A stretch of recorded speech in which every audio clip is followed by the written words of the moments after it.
Aê! Opa, agora sim. Agora sim! Agora pegou. Agora sim!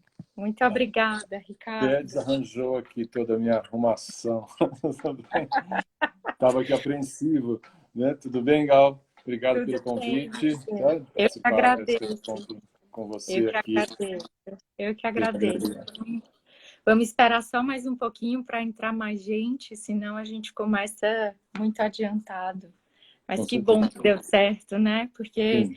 a gente faz tudo direitinho, mas tem uma hora que Combinou. E não depende. vinha, não vinha para mim a solicitação. Eu estava desesperado, mudo, né? Assim, não conseguia falar, né? Você não conseguia me ouvir, mas tudo bem. Estamos conectados. É muito bom esse convite da seu, da Galeria Almeida Indeio, né? Meus parceiros, né? Gosto muito dessa dupla, né? Da dupla não, do trio, né? Do Muito trio, podemos falar da Ana também, Carlos, sim, Antônio e Ana, né? que bom. Olha só, vou só apresentar a gente enquanto as Uhum. pessoas entram. Eu me chamo Galciane Neves, sou professora e curadora. Vou mediar essa série que se chama Lugares de Encontro, Palavras Críticas, que é promovida pela Galeria Almeida e Dale. Os trabalhos de Eleonora Icó, José Leonilson, Nelson Lerner e Elliot Sica são temas de conversas com Fernanda Pita, Ricardo Rezende, Moacir dos Anjos e Isabela Pucu. Na segunda-feira aconteceu o primeiro encontro com a Fernanda Pita. O vídeo da live sobre a artista Eleonora Icó já está no YouTube da galeria, já está disponível. Falando um pouco das motivações para essa série de lives, eu queria dizer pouquíssimas palavras para introduzir o que a gente começou a pensar. Mas é o seguinte, se a gente admitir que a história de uma obra de arte também pode ser narrada a partir de uma espécie de coleção de todas as histórias e experiências já elaboradas junto a ela, podemos compreender que uma obra de arte é um território de percepção inesgotável, que uma obra de arte tem a capacidade sempre de desestabilizar os conhecimentos prévios e de se expandir a cada olhar sobre ela. Então, ensaios, textos críticos, textos de curadoria, processos de organização de exposições, de catálogos e de seminários, pesquisas realizadas em arquivos e acervos, exercícios de mediação de projetos educativos, são ações que contribuem para que nós possamos traçar caminhos de aproximação ao universo de obras de um artista. A conversa de hoje é sobre José Leonilson, artista cearense, com uma obra que para muitos está calcada em processos confessionais. Leonilson narrou os dramas, as dores e as formas de amor de uma geração. Eu aproveito aqui, eu acho que é sempre muito bom a gente ter uma palavra do artista. Então, eu trago aqui um trechinho de uma entrevista dele, onde ele fala: a gente tem que viver, né? E para viver eu preciso pintar. E a vida e a arte fazem parte do salto no abismo que eu resolvi dar. Então, para discutir um pouquinho sobre esse salto no abismo, a gente convidou o Ricardo Rezende. Mais uma vez, muito obrigada, Ricardo. Os nossos encontros são sempre muito frutíferos. Eu aprendo muito estando com você, então muito obrigada por estar aqui. E eu vou apresentar agora o Ricardo. Ricardo Rezende é mestre em História da Arte pela ECA, né, pela USP, com uma carreira bastante centrada na área museológica, é curador do Museu Bispo do Rosário, Arte Contemporânea desde 2004, no Rio de Janeiro. Desde 2017 também assumiu a curadoria da Fundação Marcos Amaro, em Itu, São Paulo, e entre os anos de 2011 e 2012 foi curador da mostra retrospectiva Sobre o Peso dos Meus Amores, do artista Leonilson, no Itaú Cultural e na Fundação Iberê Camargo, tendo como co-curadoria a presença do Bitu Cassandé, né, Ricardo, que também é importante parceiro. Em 2017, o Ricardo organizou a mostra Leonilson Arquivo e Memórias Vivos, por ocasião do lançamento do catálogo Risonê do Artista na Fundação Edson Queiroz, em Fortaleza. Falei alguma coisa? Faltou alguma coisa, Ricardo? Não, Sempre falta, né? não, imagina, tá mais do que necessário, eu acho, muito currículo aí. Obrigado, Luciano, por esse convite de novo, mais uma vez, né? Agradecer também a Galeria Almeida em Dale, né? Por esse espaço que eles estão abrindo, né? E Sim. pelo apoio que eles sempre me deram também. Então, eu me sinto muito honrado de estar participando com vocês desses Que bom. encontros. Então, Ricardo, a minha primeira pergunta parte da seguinte coisa. O trabalho do Leonilson, segundo ele próprio, né, começou a acontecer durante uma espécie de desilusão com o jogo de paradoxos da arte conceitual. Quando a geração 80, né, formada por ele, o Daniel Ceniz, a Leila Katunga, entre outros artistas, se sentiram livres para fazer surgir uma coisa nova, né? Mais para o fim dos anos 80, a gente vê uma produção do Leonilson que tudo catalisava, né? Ou seja, parecia que ele estava sugando tudo do entorno dele. Tudo interessava e passava a integrar os trabalhos, né? Assim a gente se depara com um trabalho que é para além de uma autobiografia, que é como muitas pessoas leem o trabalho do Leonilson, mas para além de uma autobiografia, eu acredito que o trabalho do Leonilson é também uma espécie de território espelho, em que a gente se reconhece, em que a gente se enxerga e que a gente sempre se conecta, porque algo dali, se não muito dali, narra também uma experiência muito próxima das experiências que a gente já teve. E na trajetória do artista, né, como você já mesmo disse, ele muda a dimensão e as urgências das pinturas, acreditando que o mundo precisava de mais delicadeza.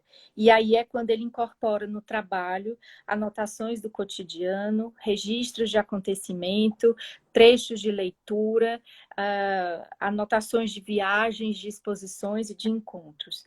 Bom, essa introdução toda é para te dizer que a minha primeira pergunta vai te exigir uma memória de um grande espaço de tempo, assim, para você narrar um grande espaço de tempo. Então, a minha primeira pergunta é como foi entrar em contato com o trabalho do Leonilson pela primeira vez? É uma longa história, né?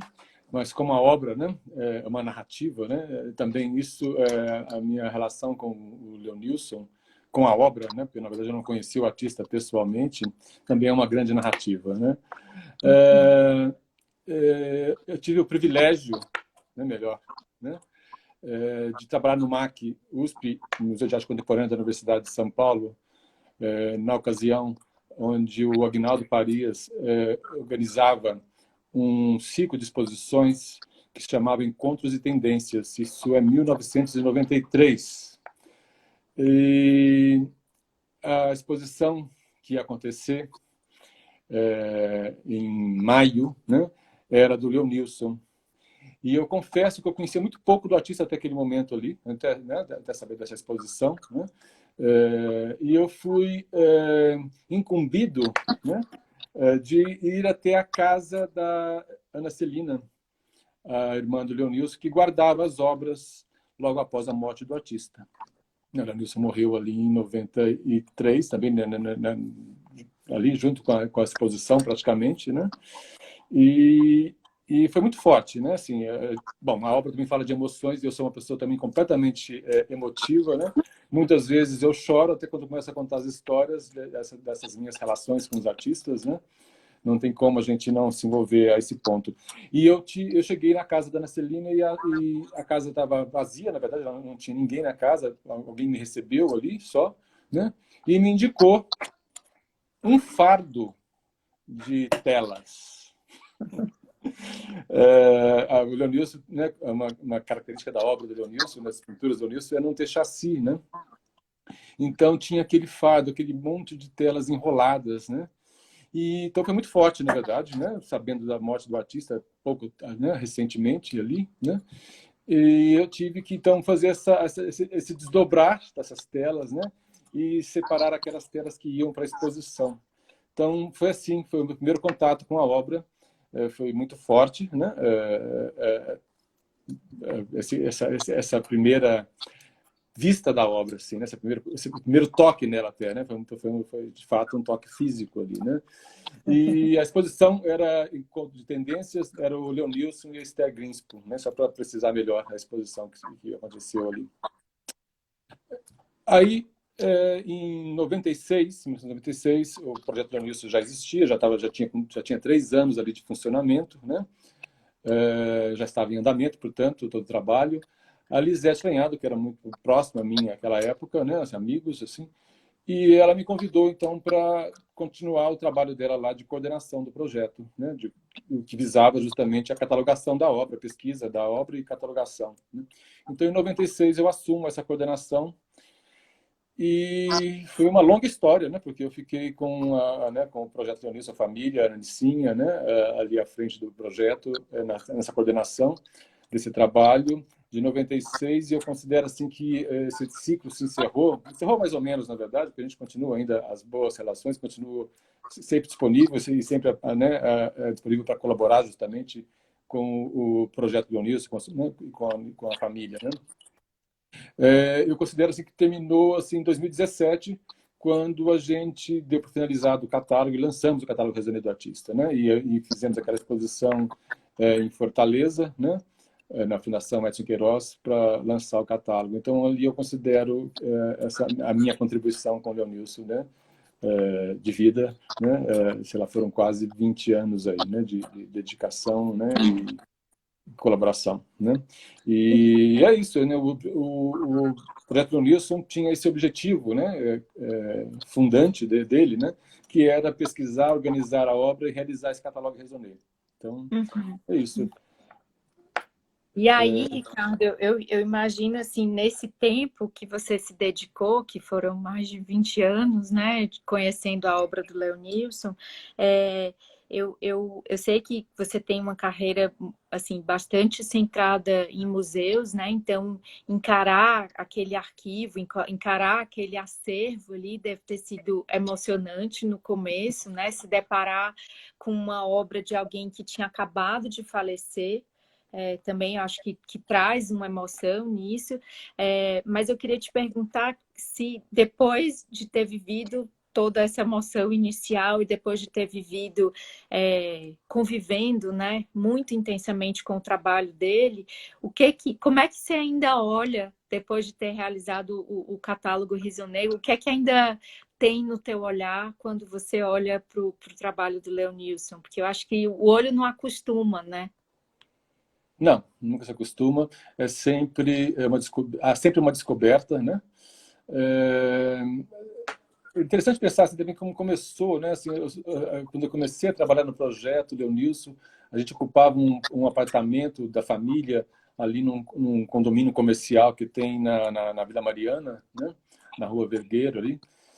E assim, era muito difícil no começo, porque a gente ficava sozinho ali naquele apartamento, muitas vezes, né? E você ia lidar com os arquivos, né? Lidar com os documentos, as cartas, né? A obra em si, né? Então, muitas vezes, eu tinha que sair correndo de lá, porque era muito forte, assim, né? A leitura, né? Como o artista diz, né? Mergulhar na obra.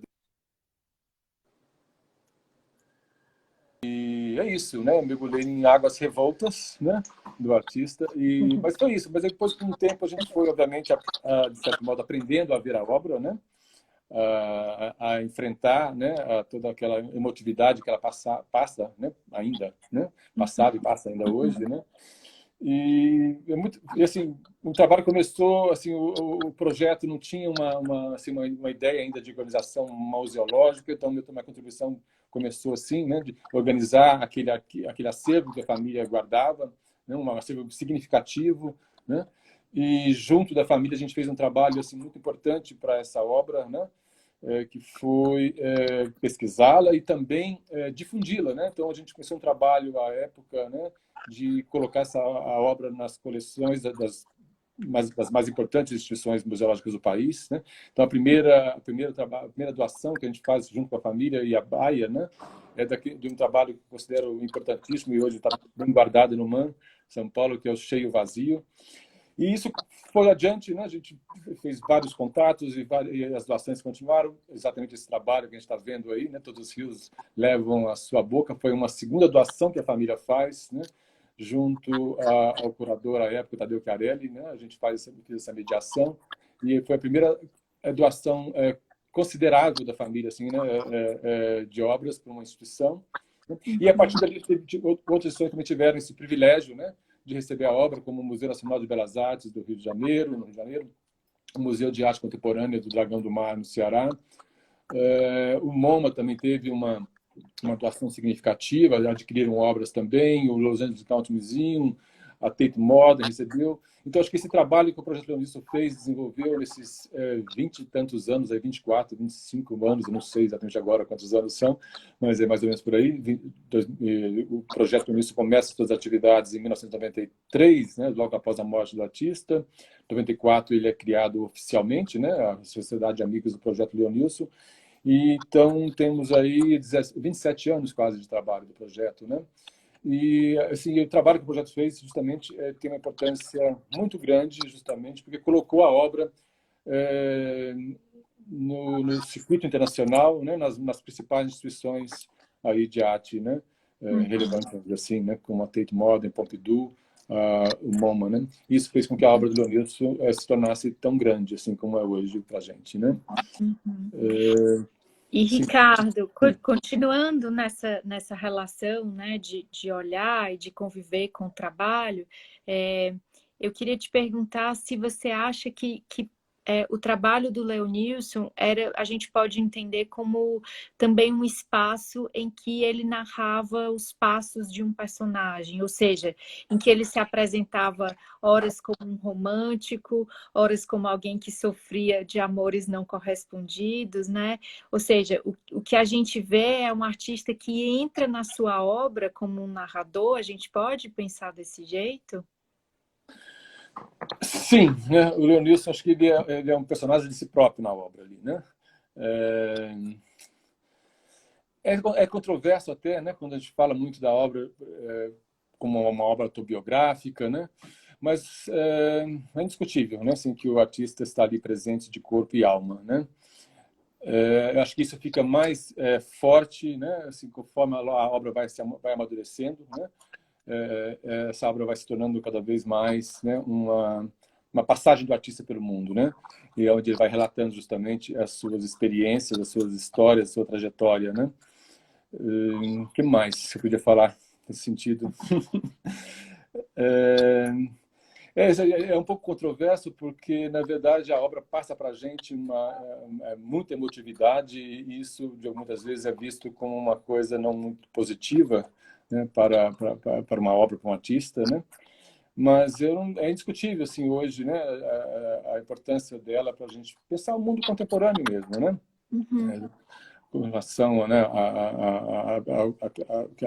aquela geração vivenciou com a AIDS, com a doença, com as questões de gênero, hoje que estão assim, em voga hoje, né? É uma obra, parece quase um lamento, na verdade, né, de uma existência, né? Com esse trabalho que a gente está vendo aí, Ninguém, né? Ele fala muito dessa pessoa, desse José, né? Que é um outro trabalho também que eu considero muito importante, né? É um trabalho, acho que muito evidente ali essa autobiografia, né? José, essa figura, esse personagem, né? Que é todos, né? Que é ninguém, justamente, né? O José tem essa conotação, né? Assim, esse nome, né? José pode ser qualquer um, né? E é o nome do artista também, José Leonilson, né? E então, quando ele coloca isso nesse bordado, né, ele está falando justamente daquele momento que ele estava vivendo, um momento de transcendência, né, um momento que ele se deparava com a morte, né, e é isso, né, e esse outro bordado, né, complementa né, aquele bordado José, né, com essa palavra, né, constrói, de certo modo, uma paisagem interior aí, que é o ninguém, né, é um estado de espírito mesmo, né, dessa pessoa que está sendo consumida ali, né, por uma doença, né? É isso, né? Eu Que ia te mais? perguntar exatamente isso agora, já que você puxou o assunto da doença, né? Que em 89 ele começa a fazer as costuras e os bordados, né? Que passam a ser bastante recorrentes na produção dele. E é também ali o momento em que ele descobre que tem HIV. E a gente pode falar de um impacto disso na obra do Leonilson, nos processos do Leonilson, porque eu acho que tem um duplo impacto aí, né? A gente uma vez conversou, o Leonilson descobriu o bispo, já foi um impacto grande, né, nos processos dele, e também a descoberta da doença agravou um tanto o que ele entendia como arte ou o que ele levava para o trabalho dele.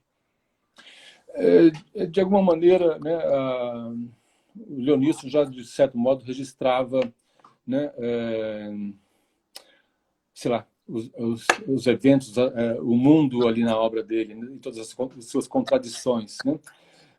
O Leonício, essa transformação se dá ali em 1990, quando ele conhece a obra do Bispo do Rosário. Eu acho que nesse momento a obra toma uma outra dimensão, né? Assim, realmente de uma autorreferência, de uma autobiografia, né? Do ser ali, né?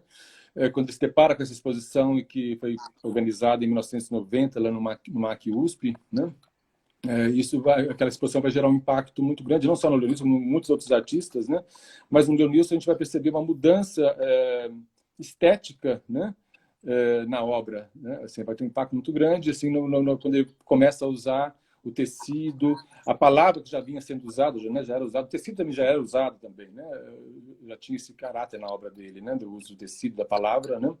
Mas nesse momento aí adquire uma força, né? A palavra passa a ter mais sentido, sei lá, né? Assim nessa ideia de uma construção de interiores, né? De sentimentos, né? De uma paisagem, assim, até, né? E o tecido, como eu já falei, já vinha, né, de alguma maneira na obra, né? O fato dele não colocar chassi nas telas, né? Isso também já tinha um sentido para ele, né? Essa ideia da tela ir para a parede sem aquilo que a endurece, né? Que a molda, né? Mas a obra, né? A tela indo direto, o tecido indo direto, adquirindo aquele movimento do tempo, aqueles enrugamentos que a gente observa aí nesse bordado, né? O ninguém, né? Conforme você pendura ele, ele vai criando, ele vai se moldando com o tempo, né? Esse outro bordado também, né? Que vai adquirindo esse enrugado, né? E tudo isso vem potencializar também o que ele já fazia, né? Que é lidar com a precariedade, né? Assim, estou falando isso com referência à obra do Bispo, né? O Lewis já tinha uma obra que lidava com a precariedade da matéria, né? E dos sentidos, né? Ele já usava, né, uma matéria com aspectos de envelhecida. Quando ele leva justamente para a parede, deixa ela ao tempo, a tela ali, né? Ela vai tomando a poeira, ela vai se enrugando, vai se movimentando, encolhe, estica, né? E tudo isso vai dando um corpo para a obra que fazia parte justamente, né? Era a intenção do artista justamente aquilo ali, né? E aí, quando ele encontra com o bispo, acho que tudo isso se potencializa. Né? Acho que ele, sei lá, eu diria que é como se ele se visse naquela obra também, né, do bispo. É isso, eu acho. Né? Uhum. E depois vem o advento dele contrair a doença, né, a AIDS. Ali, isso é 90, 91, é por ali, nesse período. E aí, acho que a doença acaba agregando ainda mais uma carga emotiva na obra, né? Assim, né? Vem se juntar a essa fragilidade que ele já expressava ali, né? Através dos materiais, do tecido, do bordado, né? Vem também vem agregar ali a fragilidade da vida, né? Então é isso que a obra dele vai expressar depois, né? Principalmente com o uso intenso do voal, né? Que é Sim, um tecido extremamente frágil, né? Translúcido, né? Então quando ele vai usar esse material, né? Essa é a minha leitura, obviamente, né? Do voal, ele vai falar de transcendência, né? De um corpo que se esvai, né? De um corpo já transparente, né? Então, isso se junta, né? Nesse momento aí, né? De fortes emoções justamente para o artista, né? Ao se uhum, deparar com a morte, né? A uhum, palavra vai ficar mais vou usar uma palavra que a Nicinha não gosta muito, ela está aqui assistindo a gente, contundente. Não tem como fugir dessa palavra agora, né? A obra vai se tornar mais contundente nesse sentido, né? Ele vai juntar tudo isso, né? Aquela fragilidade da obra do Bispo, do Rosário, aquela precariedade toda que ele vai trazer com mais intensidade para a obra dele, e o fato da doença, né? Então, juntando tudo isso, vai dar no que nós conhecemos, né? Como, sei lá, a obra madura do Batista, né? Que é ali os anos 92, 93, né? Onde, vou usar outra palavra, intensidade máxima de expressão de uma obra de arte, né? Assim, você se deparar com aquele bordado que está hoje no MoMA, né? Que é o 34 Scars, né? Que nada mais é do que uma cicatriz bordada sobre um pequeno tecido, né? Um pedacinho de pano de voal, tecido, né? Um pedacinho dele todo bordadinho. Não precisa dizer mais nada, na verdade, né? Aquele trabalho, né? Assim, aquela cicatriz, ela já diz tudo para a gente ali, né? Ele é de uma simplicidade absurda, né? Assim, que poucos artistas conseguiram chegar naquela sintetização, né? De um momento, de um sentimento ali, né? Num trabalho como esse, por exemplo, dando de exemplo ali, né? Esse bordado que a gente está vendo aqui, né? Assim, fica muito evidente. Ele assim, olha que interessante, né? Ele é de 1998, né?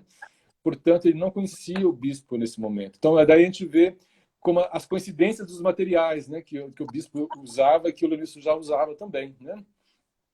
O Valamonte era a mesma coisa, esses pingentes, né? De cristais.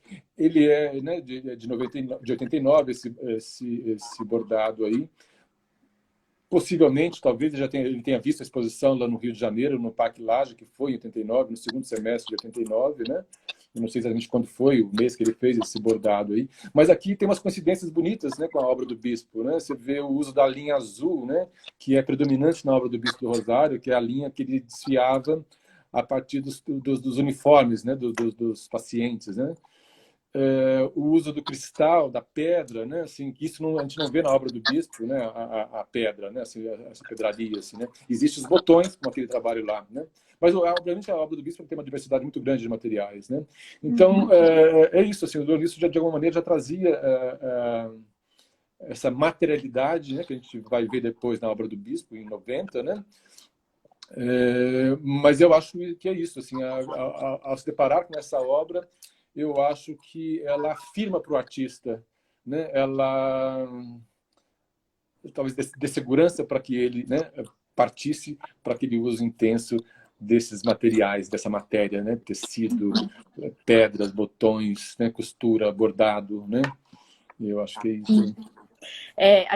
Você começou a falar aí dessa intensidade, né, e dessa infinidade de processos do Leonilson, e realmente é uma obra que tem uma diversidade gigantesca de materiais, né, e quando a gente começa a olhar para esse universo, né, a gente pode enxergar as tantas maneiras que ele narrou o corpo, que ele colocou o corpo ali, né, que ele comunicou o corpo dele. Também você falou dessa intensidade, dessa simplicidade, né, que convivem, assim, uma intensidade de carga emotiva, de narrar histórias, mas ao mesmo tempo com materiais sempre muito precários, né? E aí vem o uso da palavra, né? Numa das gravações que está presente naquele filme Um Oceano Inteiro para Nadar, ele fala uma coisa que eu acho que é muito representante desse procedimento de usar palavras, né? Ele diz algo do tipo: eu queria saber juntar palavras e fazer frases. Eu escrevo nos meus trabalhos para dedicar para eles. E eu acho que quando ele vem com essa carga da palavra, né, de bordar a palavra, a gente também não pode esquecer de uma frase da Carol Hennish, que é: o pessoal é político, né?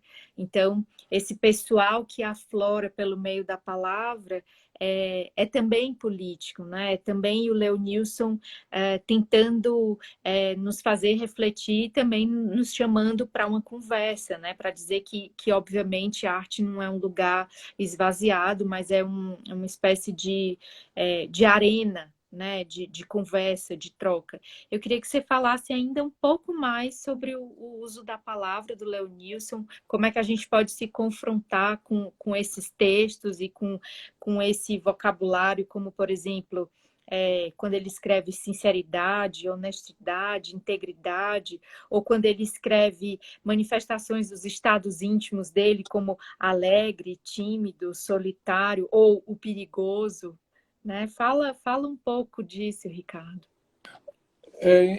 Quando a gente observa a obra do Leonilson na sua totalidade, né? E acho que o catálogo Raisonné permite isso agora para a gente, né? Assim, a gente vê toda a produção do artista ali, né? A gente chegou num número de registros de quase 3.700, né? Registros catalogados, né? No catálogo Raisonné tem 3.400, cerca de 3.400 registros, né? De obra, né?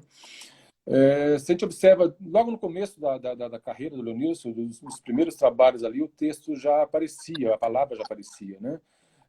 Na época, na verdade, era mais textual, né? Assim, era como se ele estivesse narrando mesmo a sua trajetória, a sua história, né? O Leonilson, quando a gente observa também as agendas que ele deixou, né? Assim, tem uma série de cadernos de artista, de agendas, né? Aonde ele tinha esse gosto mesmo pela escrita, né? Ele escrevia mesmo, de fato, né? Assim, fazia anotações de pensamentos, anotações do que ele lia, né? Fazia reflexões sobre tudo isso também, né? Que estava lendo, né? Ele narrava as viagens dele, né? Assim, né? E isso, de alguma maneira, ele vai levar para a obra também depois. Assim, né? Ele vai usar, né? Vai inscrever nas telas e nos desenhos, né? Mas é como se fosse um aprimoramento, um refinamento depois com o tempo, né? Onde ele vai usar mais a palavra mesmo, assim, menos texto, né? E mais a palavra. E a palavra entra mesmo como uma construtora de paisagens assim, internas, né? Exteriores e internas, né? Por exemplo, você tem aquele bordado, né, o deserto, né? É um bordado que a gente não trouxe a imagem, infelizmente, dele, mas é um voal laranja, onde está escrito a palavra deserto. Para mim, aquilo resume muito do próprio artista, assim, né? Do que ele era, do que ele sentia, né? E com uma simples palavra, né? E uma cor, né? Ele descreve para a gente uma paisagem, né? Grandiosa, na verdade, de um deserto ali, né? De um deserto de sentimentos também, né? Tem uma outra coisa interessante de pensar, assim, o Leonilson era um leitor também, né, voraz, assim, ele lia muito também, né? E tem um poeta grego, né? Fica um pouco na história desse poeta, fica um pouco nebuloso, assim, exatamente o lugar de onde ele veio, né? Grécia ou Alexandria, né? Grécia é onde ele nasceu, mas Alexandria é onde ele viveu, né? Mas aí depois ele na poesia dele, né? Ele meio que mistura isso, aí fica um não lugar, assim, um lugar que você não sabe muito bem onde precisar. E esse era um poeta que influenciou muito o Leonilson, eu acho, nessa escrita também, né? Quando a gente lê os poemas dele, a gente vê muito a obra do Leonilson nesses poemas, né? Eu até separei aqui depois uns poeminhas assim para ler até desse artista, desse outro artista também, né, da literatura, da poesia, né, que é o Constantin Cavafis, né? É um escritor, um poeta do final do século XIX e começo do século XX, né? Ele viveu pouco, né? Mas deixou uma obra também bem forte aí também, né? E bem marcante também, né? E para sua época foi considerado um grande poeta, né?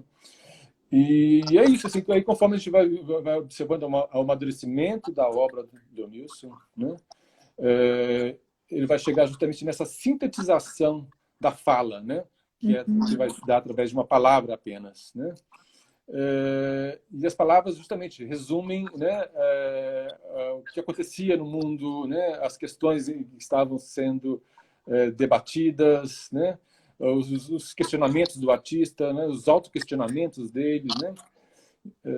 E é isso, assim, é um artista que busca, de certo modo, uma compreensão ética do mundo, né. Então, quando a gente vê esse desenho aí onde ele coloca esses copos, né, e com essas palavras justamente, né, um questionamento justamente, né, do mundo, né, eu acho, né, das relações humanas, né. Uhum. Tem aquela série de desenhos que ele fez para ilustrar a coluna da Bárbara Gância na Folha. É muito interessante como foi construído essa série, são 100 desenhos, cerca de 100 desenhos, 101, 102 desenhos, uma coisa assim, que não tinha uma conexão exata com o que a Bárbara Gância ia escrever, né? Ela passava até para ele os temas, né?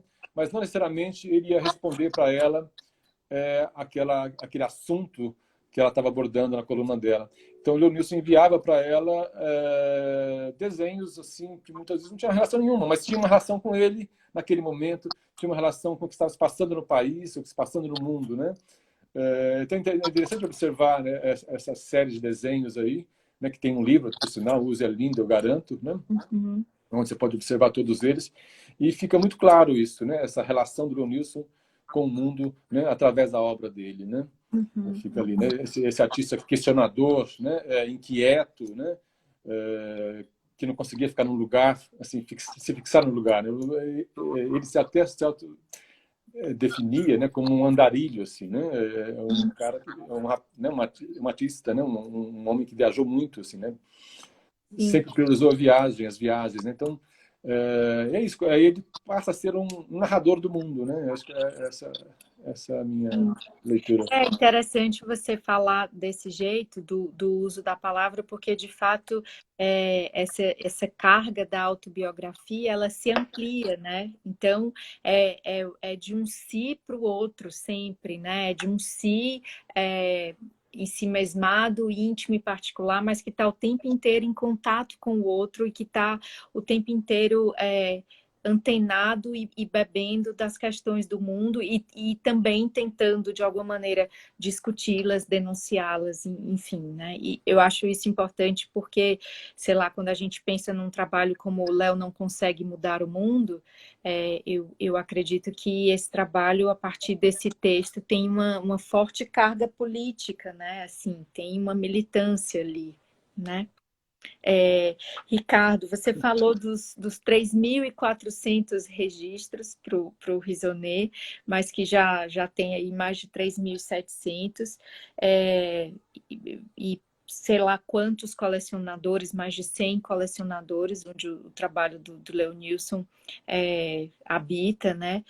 Eu queria te perguntar quais foram as maiores dificuldades de elaborar a curadoria sobre o peso dos meus amores, diante dessa infinidade, diante dessa enorme quantidade de trabalhos e de registros e de peças e de objetos.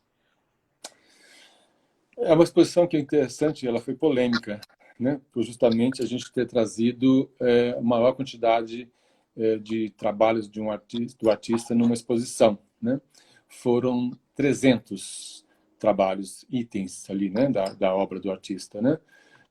Que além desses trabalhos, de pinturas, bordados, esculturas, instalações, tinha também objetos que o artista colecionava, né, que compõem a obra justamente, né, assim, objetos de arte popular, de artesanato, né, os tecidos que ele colecionava também. O Leonilson não usava um tecido qualquer também, ele também tinha que fazer uma pesquisa, né, ele ia atrás de tecidos, sei lá, antigos, né, raros até, né, para trazer para sua obra, né?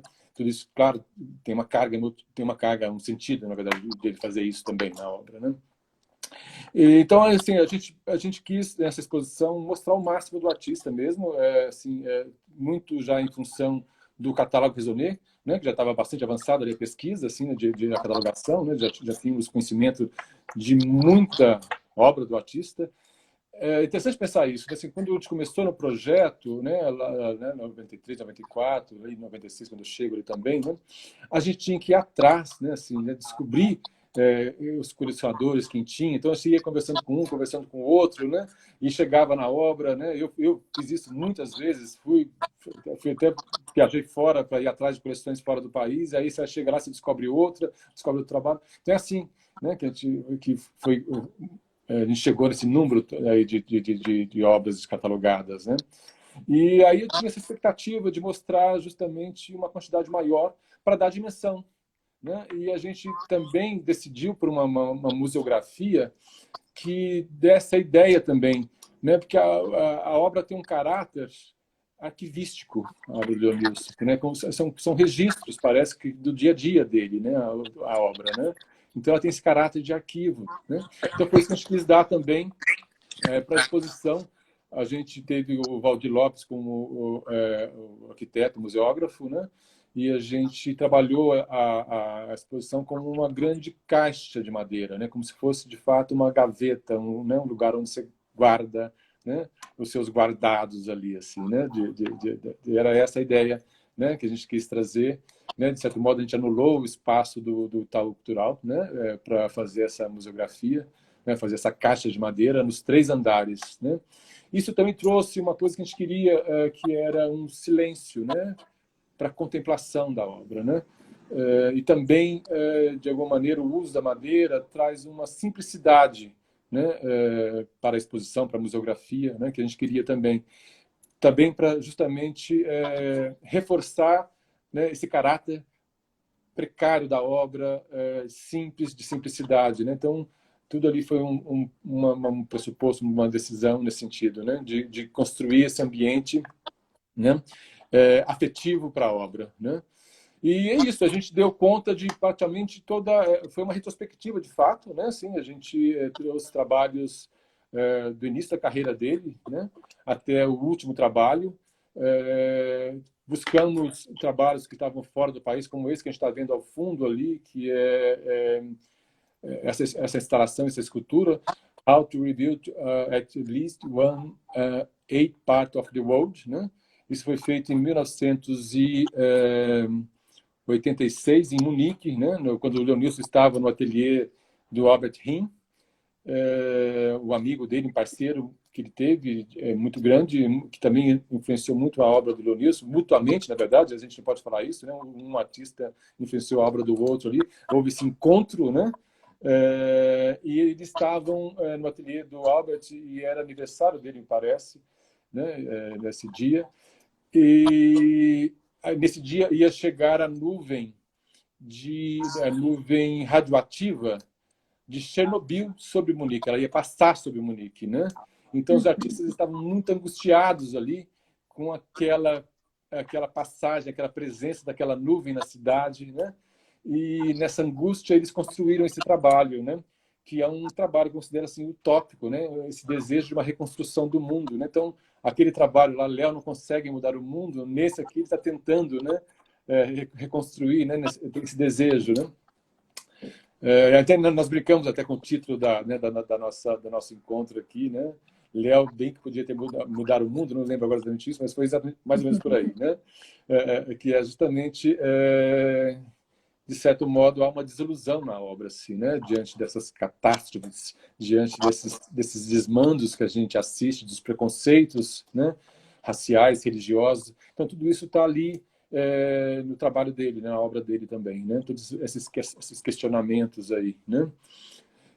E é isso. Então, essa exposição ela teve esse caráter mesmo de uma apresentação da obra na sua totalidade, né? Que muitas vezes os curadores, os nossos colegas curadores, né?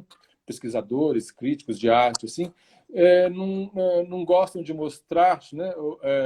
Fazem uma opção, na verdade, né? De não mostrar a parte da obra, né, que é fundante, a parte da obra que ainda o artista está no amadurecimento, né? Então tem essa tendência, na verdade, não se mostra desenhos, trabalhos antes dos anos 80, né? Não, eu acho que não. Se a gente observar a obra do Leonilson, pena que a gente não pensou nisso, assim, no encaminhamento dessa fala, mas, por exemplo, tem uma gravura que o Leonilson fez na FAAP, em linóleo, que é o globo terrestre. E é uma experimentação que ele faz com o globo, na verdade, né? Então, você vê o globo em vários formatos, metade, inteiro, né? E é uma gravura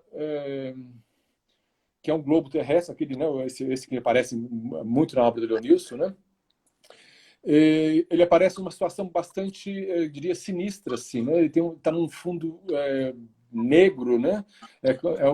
Né? Assim, acho que dá a ideia do buraco negro do universo, na verdade, né? E isso foi feito ali em 78, por aí, uma coisa assim. É porque ele está na FAAP, ainda estudante, né? E você vai depois ver esse mesmo globo aqui nesse trabalho de 86. Então, quando você não mostra aquele trabalho lá de 78, né? Como é que você vai compreender de onde veio, né? Assim, todos esses questionamentos do artista, essa maneira de ver o mundo, né? Tá lá atrás também já, né? O artista apenas vai desenvolver e vai ficar recorrendo, na verdade, nesses símbolos, né? Que ele vai usar, né? Os signos que ele vai usar, né? No decorrer de toda a obra dele. Então, há uma coerência, é isso que eu quero dizer também, né? Assim, né? Do começo ao fim da obra, né?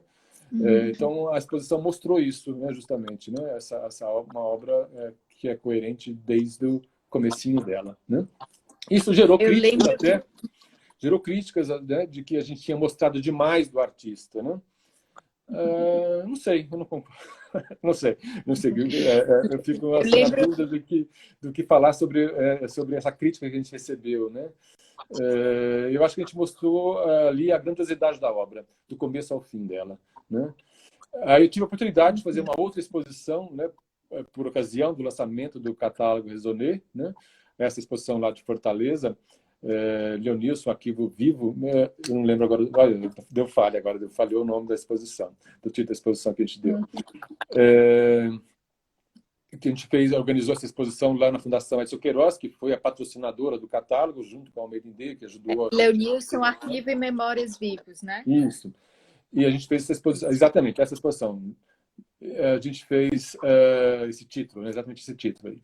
A gente fez essa exposição e eu tive a oportunidade, então, aí, de novo, de usar a catalogação como instrumento. Eu estava numa posição privilegiada, justamente, né? De ter acompanhado toda a catalogação, né? E ter ali, então, de novo, a dimensão da obra, né? Na sua totalidade. E aí nós optamos, né? Eu falo que nós, porque na verdade é sempre uma curadoria compartilhada, né? Eu divido né, o que eu faço, as curadorias sobre isso com a Nicinha, com a família, né? A gente está ali sempre juntos, né? Decidindo o que a gente vai mostrar também, né? E a gente tomou a decisão de mostrar aquilo que não tinha sido visto ainda, né? As obras inéditas, né? De novo, tentando mostrar a integridade da obra, né? Então, aquilo que não tinha sido visto. Então, a gente priorizou esses trabalhos, né? Claro que tinha alguns trabalhos que já eram conhecidos, obviamente, bastante conhecidos até, mas a boa parte da exposição eram trabalhos que nunca tinham sido vistos ou pouco vistos, né? Foi maravilhoso, sempre que a gente mostrou uma outra obra do artista, né? Porque, assim, teve a exposição da Elisete Lanhado em 1996, 95, lá na Galeria do SESI, né? Com a realização do livro, né? O primeiro livro do artista, né? Sobre o artista. Essa exposição ficou muito marcante, como a primeira exposição do Leonilson naquela dimensão. Né? Então, aquelas obras que a Lisete mostrou ali, que estão no livro, viraram ícones. Assim, né? Então, é muito interessante. Quando tem uma exposição, as pessoas sempre querem aquelas, os desejos dos colecionadores, sempre aquela obra, né? Que está ali no livro. Né? E essa exposição que a gente trouxe então, em 2017 tinha justamente esse objetivo de mostrar, né, uma outra obra, na verdade, que estava ainda por ser vista, né? E foi isso. Aí eu tive essa possibilidade, então, de exercer de novo, né, uma curadoria sobre a obra do Leonilson, com uma liberdade muito grande ali, né? E, sei lá, foi emocionante, assim, a transformação daquele espaço da Fiesp na exposição do Leonilson. Né? A gente pôde trabalhar ali vários elementos também museográficos, né? Que vinham da obra dele também, né? De transparências e tudo mais. Né? Porque acho que a gente também tem que construir também esse ambiente ideal, né? Para expor uma obra de arte. Né? E A gente está te vendo um pouco falhado, Ricardo, mas seguimos. está falhando Acho a que a voz? internet... a voz falhou, mas a gente segue. Vou te passar aqui umas perguntas que apareceram enquanto a gente conversava. Alguém falou de uma similaridade entre a obra do Bispo e do Leonilson, como se fosse uma obra só, um corpo único de trabalho, que era exatamente narrando a passagem do artista aqui, né? Assim como o Bispo. Será que a gente pode também entender que tem Vamos pensar, essa interessante isso. similaridade? Porque é engraçado isso. É bom falar isso também, né? existem curadores e curadores, né? Eu sou curador na acepção, na maior acepção da palavra, né? É aquele que cuida de fato, né? Então eu cuido da obra de alguns artistas, né? Eu tive o privilégio, na verdade, de poder cuidar da obra de alguns artistas, como eu tive o privilégio de cuidar da obra do Leonilson, e depois cuidar da obra do Bispo Rosário e também, no meio disso, cuidar da obra de Nilson, né? Assim, de acompanhar a obra dele, de acompanhar o artista, né? De estar presente ali com ele. Então, eu tive esse papel com o Nilson enquanto vivo, né? E com o Leonilson e o Bispo também. Hoje eu sou curador do Museu Bispo do Rosário, lá no Rio de Janeiro. E é interessante que eu tive essa experiência, eu trabalhava no MacUT e montei a exposição do Bispo do Rosário. Eu fui responsável por abrir as caixas da obra do Bispo, tirar e levar para a parede, né? Foi o meu primeiro contato ali, junto com eles, né? Com o Leonilson também, que vai ver depois da exposição. Então, foi um deslumbramento para mim ali, assim, foi uma coisa extremamente forte, que eu fiquei até doente, assim, depois desse contato ali, nessa montagem, né? Com a obra do Bispo. E eu fui reencontrar o Bispo do Rosário de novo não, né? Eu fui encontrar a obra do Bispo do Rosário, reencontrar a obra do Bispo do Rosário na obra do Leonilson, quando eu estava no projeto do Leonilson, quando eu me deparo com o livro da Lisete, né? Assim, e a Lisete fazendo essa relação com o Bispo, contando essa passagem dele na exposição, né? Do Leonilson também na entrevista, comentando a mostra, comentando a obra do Bispo, né? Então foi ali de novo eu sou despertado para a obra do Bispo, né? Através da obra do Leonilson. E aí em 2014 eu vou trabalhar, né, como curador, né? E continuo com o Leonilson aí. Então, o que eu poderia dizer das duas obras, né? São duas obras autobiográficas, né? Mas de corpos diferentes, né? Assim, né? O Leonilson tem uma estética, uma plasticidade que é bastante diferente do Bispo do Rosário, né? Que trabalhava com aqueles materiais que ele tinha as mãos ali, na verdade, né? Ele não escolhia, ele não buscava, ele trabalhava com aquilo que ele tinha, né? A obra do Bispo tem a função de narrar a passagem dele, né? Tem até um trabalho, né? Eu vim, né? Que ele, né? Bordado no trabalho, nessa frase, né? Eu vim, né? Então, na obra dele, ele está, de alguma maneira, narrando a passagem. Como ele faz isso? Ele faz catalogando os objetos do cotidiano dele, os nomes com quem ele se relacionava, os nomes que ele lia, os nomes que davam um sentido para ele em alguma coisa, né? Então, essa é a obra do Bispo. Ele vai levar isso para a obra dele, né? Como na cartografia mesmo, né? Dessa passagem, né? Dele. E o Leonício também, né? É uma obra narrativa de uma passagem, de uma trajetória, né? É isso, mas assim, então as duas têm um corpo muito parecido, na verdade, justamente, né? Por serem, de certo modo, autorreferentes, né? Mas de uma materialidade completa, assim, diferentes também, no caso, né? Mas com o mesmo sentido, eu diria, né? É isso, né? Uma outra pessoa falou aqui como foi bonito o encontro do Leonilson com o Antônio Dias. Se você puder comentar Isso. alguma coisa. Então, o Leonilson tem um determinado momento da vida dele, ali em 82, a Anissinha está aí, ela pode até me corrigir, é mais ou menos isso. O Leonilson decide viajar, né? Ele vai para a Europa e passa uma boa temporada lá, né? Ele já tinha isso de viajar, como já falei, né? Assim, tem uma agenda lá no projeto que onde ele guardou, né? Catalogou melhor, né? Todas as passagens, os bilhetes aéreos, bilhetes de trens, né? Bilhetes de ônibus que ele usava, né?